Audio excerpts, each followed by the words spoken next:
The order we received from our commander-in-chief was focused, it was powerful, and it was clear. We devastated the Iranian nuclear program.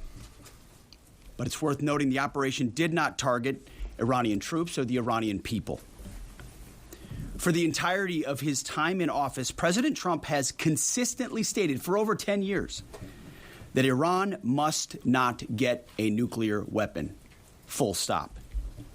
Thanks to President Trump's bold and visionary leadership and his commitment to peace through strength, Iran's nuclear ambitions have been obliterated.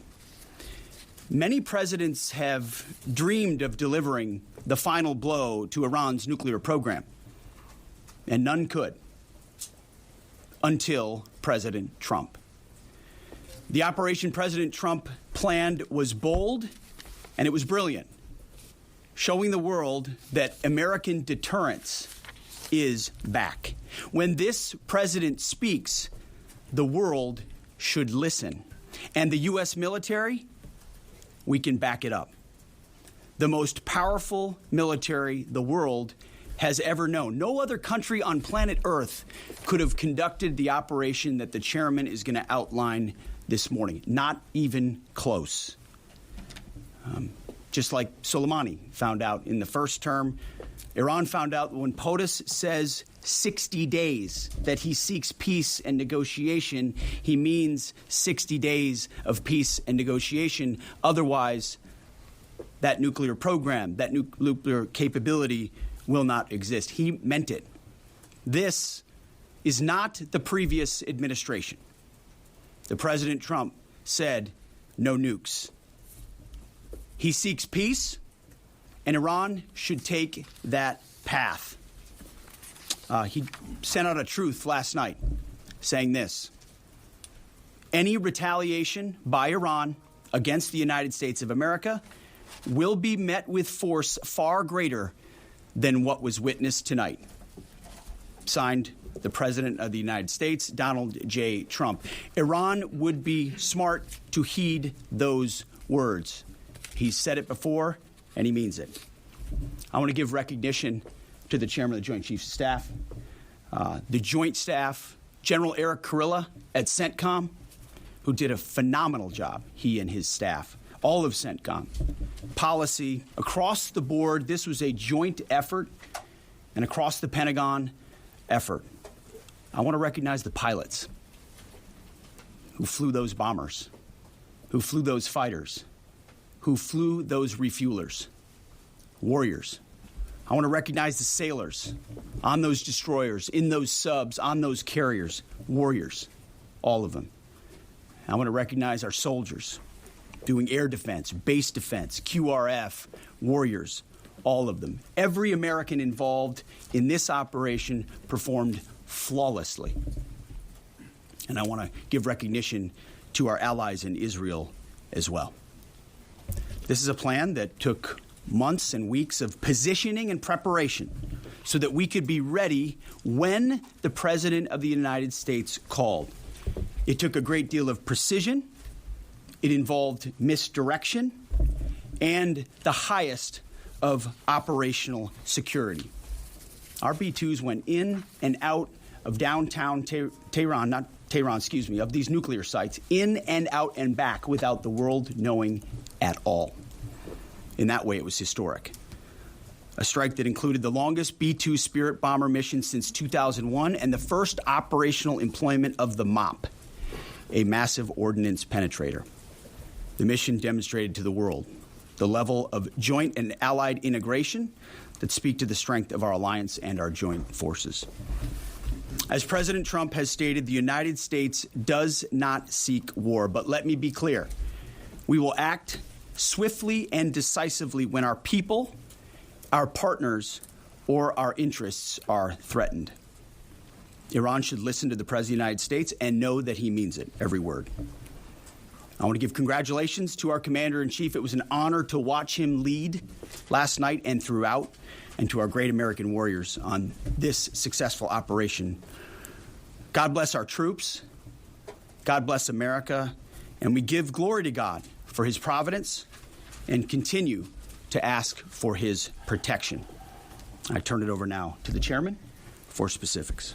Thank you, Mr. Secretary. Thanks for recognizing all of our folks out there doing our nation's work, and nice to see everybody on this early Sunday morning. Last night, on the President's orders, U.S. Central Command, under the command of General Eric Kurilla, executed Operation Midnight Hammer, a deliberate and precise strike against 3 Iranian nuclear facilities. This was a complex and high-risk mission carried out with exceptional skill and discipline by our joint force. I want to thank every service member, planner, operator that made this mission possible. Their actions reflect the highest standards of the United States Armed Forces. This operation was designed to severely degrade Iran's nuclear weapons infrastructure. It was planned and executed across multiple domains and theaters with coordination that reflects our ability to project power globally with speed and precision at the time and place of our nation's choosing. This was a highly classified mission with very few people in Washington knowing the timing or nature of this plan. I'll refer you to the graphic on the side as I walk you through some of the operational details. At midnight Friday into Saturday morning, a large B-2 strike package comprised of bombers launched from the continental United States. As part of the plan to maintain tactical surprise, part of the package proceeded to the west and into the Pacific as a decoy, a deception effort known only to an extremely small number of planners and key leaders here in Washington and in Tampa. The main strike package, comprised of 7 B-2 Spirit bombers, each with 2 crew members, proceeded quietly to the east with minimal communications. Throughout the 18-hour flight into the target area, the aircraft completed multiple in-flight refuelings. Once over land, the B-2s linked up with escort and support aircraft in a complex, tightly timed maneuver requiring exact synchronization across multiple platforms in a narrow piece of airspace, all done with minimal communications. This type of integration is exactly what our joint force does better than anyone else in the world. At approximately 5 p.m. Eastern Standard Time last night, and just prior to the strike package entering Iran, a U.S. submarine in the Central Command area of responsibility launched more than 24 Tomahawk land attack cruise missiles against key surface infrastructure targets at Isfahan. As the Operation Midnight Hammer strike package entered Iranian airspace, the U.S. employed several deception tactics, including decoys, as the 4th and 5th generation aircraft pushed out in front of the strike package at high altitude and high speed, sweeping in front of the package for enemy fighters and surface-to-air missile threats. The strike package was supported by U.S. Strategic Command, U.S. Transportation Command, U.S. Cyber Command, U.S. Space Command, U.S. Space Force, and U.S. European Command. As the strike package approached Fordo and Natanz, the U.S. protection package employed high-speed suppression weapons to ensure safe passage of the strike package, with fighter assets employing preemptive suppressing fires against any potential Iranian surface-to-air threats. We are currently unaware of any shots fired at the U.S. strike package on the way in. At approximately 6:40 p.m. Eastern Standard Time, 2:10 a.m. Iran time, the lead B-2 dropped 2 GBU-57 massive ordnance penetrator weapons on the first of several aim points at Fordo. As the president stated last night, the remaining bombers then hit their targets as well, with a total of 14 MOPs dropped against 2 nuclear target areas. All 3 Iranian nuclear infrastructure targets were struck between 6:40 p.m. and 7:05 p.m. Eastern Time. Again, that's about 2:10 in the morning local time in Iran, with the Tomahawk missiles being the last to strike at Isfahan to ensure we retain the element of surprise throughout the operation. Following weapons release, the Midnight Hammer strike package exited Iranian airspace, and the package began its return home. We are unaware of any shots fired at the package on the way out. Iran's fighters did not fly, and it appears that Iran's surface-to-air missile systems did not see us. Throughout the mission, we retained the element of surprise. In total, U.S. forces employed approximately 75 precision-guided weapons during this operation. This included, as the President stated last night, 14 30,000-pound GBU-57 massive ordnance penetrators, marking the first ever operational use of this weapon. I know that battle damage is of great interest.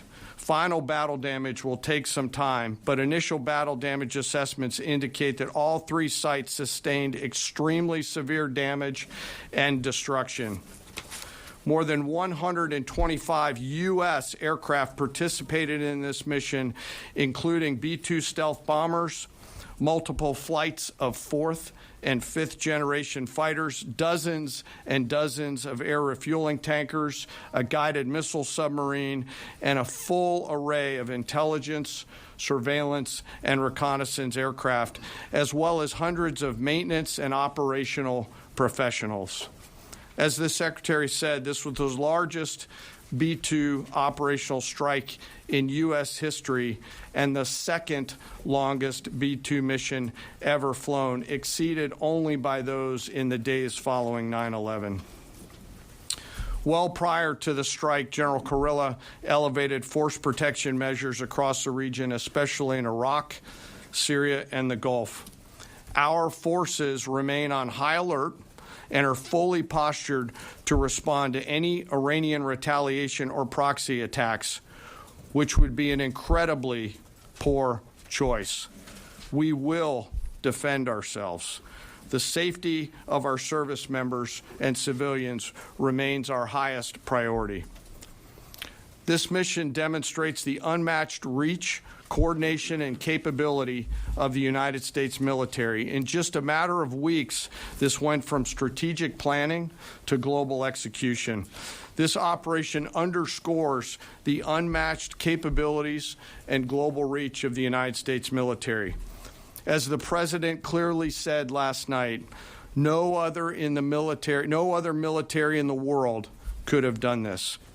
I join the President and the Secretary in being incredibly proud of the air crews, naval forces, cyber operators, planners, and support teams, and commanders who made this mission possible.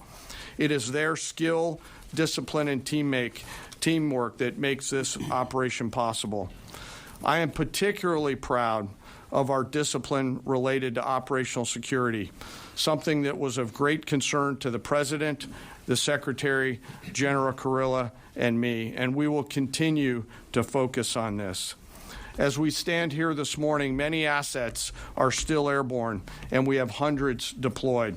I ask that we keep our warfighters on their way home and our deployed service member in our thoughts. Our joint force remains ready to defend the United States, our troops, and our interests in the region. Thank you very much. The Chairman of the Joint Chiefs of Staff, a press conference with the Secretary of Defense as they await questions here. This is a special edition of Bloomberg Surveillance. Let's listen to a Pentagon briefing. You said the battle damage assessment is still ongoing, but do you believe that some nuclear capability in Iran remains? This mission was not and has not been about regime change. The President authorized a precision operation to neutralize the threats to our national interests posed by the Iranian nuclear program and the collective self-defense of our troops and our ally Israel. Thanks for your question. I think BDA is still pending, and it would be way too early for me to comment on what may or may not still be there. But thanks for the question. Green. No, behind you. Excuse me, Mr. Secretary, can you tell me, was there a particular moment when the President decided to pull the trigger on this operation where he said, now, rather than being, something in the holster, now we're going to pull the trigger on it? I would just say, having the opportunity to witness his leadership, he was fully committed to the peace process, wanted a negotiated outcome, gave Iran every single opportunity, and unfortunately was met by stonewalling, which is why he gave them plenty of time to continue to come to the table and give up enrichment, give up the nuclear program. But there was I won't say the particular moment, there was certainly a moment in time where he realized that it had to be a certain action taken in order to minimize the threat to us and our troops. Yeah. General, you say that General Kurilla increased force protection in Iraq, Syria, and Gulf, in those areas. Were they given any advance warning the attacks were coming? And also, Mr. Secretary, when were congressional leaders notified? How long before the attacks took place? Sure. To your first question, the risk has clearly been rising over the last few weeks in the region. Based on that, and not a particular awareness of this operation, we've made smart decisions to minimize the risk to U.S. forces in the region. So they were given no advance warning? No, sir. And congressional? They were notified after the planes were safely out. Well, we complied with the notification requirements of the War Powers Act. After the attacks, they were notified? They were immediately thereafter. Yes. Thank you, Secretary. Two quick questions. Do you believe you completely destroyed Iranian nuclear program? And how about Iranian ballistic missiles? Your ally as Israel always saying that is biggest threat. And second question is very important. What will be your next step if Iran or militias under Iranian influence in the region attack U.S. interests or allies in the region? And you can chime in on this too, Mr. Chairman. The battle damage assessment is ongoing, but our initial assessment, as the chairman said, is that all of our precision munitions struck where we wanted them to strike and had the desired effect, which means especially in Fordo, which was the primary target here, we believe we achieved destruction of capabilities there. Ultimately, wherever it may be, whether it's in Iraq or Syria or bases in the Gulf, as the president said, it would be as the chairman said, it would be a very bad idea for Iran or its proxies to attempt to attack American forces. Yes. Thank you, Mr. Secretary. Regarding retaliations, Iran and North Korea are cooperating on nuclear and missile development. Do you think there is a possibility that Iran, North Korea, and the other forces, such as China, will join forces to retaliate against the United States? Well, unfortunately, because of the policies under the previous administration, we drove those countries together, and ultimately that creates a challenging environment. For this particular operation, the focus is on Iran and Iranian nuclear capabilities. That's our focus here, is to not just say that they can't have, but President Trump has said from over 20 years, frankly, Iran cannot have a nuclear weapon. And ultimately, he decided this is the moment, given their stonewalling, when direct military action had to be taken to prevent that from happening. Yes. Thank you very much. General Caine, I understand OPSEC. I respect OPSEC. Can you say at all what security procedures are being taken to protect U.S. troops in Iraq and elsewhere in the Middle East? And Secretary Hegseth, as a global war on terrorism veteran, what do you say to veterans who may be concerned the U.S. is getting into another open-ended war in the Middle East over weapons of mass destruction?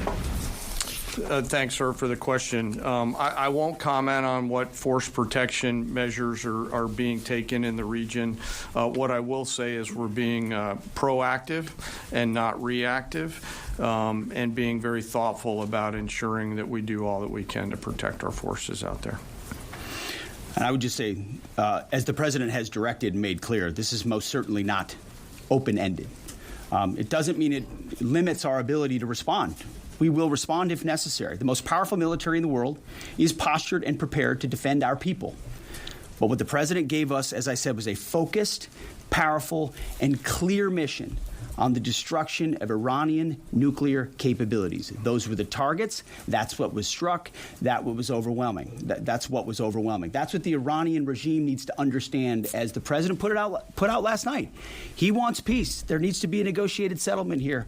We ultimately demonstrated that Iran cannot have a nuclear capability. That is a very clear mission set on this operation. Yes, hold on. Yes, right there. Thank you, Mr. Secretary. Question for the Secretary and the Chairman. How was this strike coordinated with the Israelis on a strategic level, militarily, and on a tactical level? Was there any direct Israeli military participation in this operation?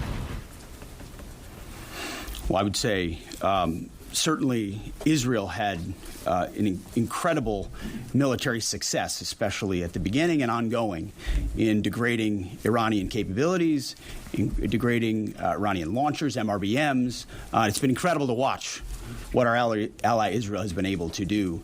And there certainly have been conversations. I mean, General Kurilla at CENTCOM has worked closely in the defense of Israel for many years.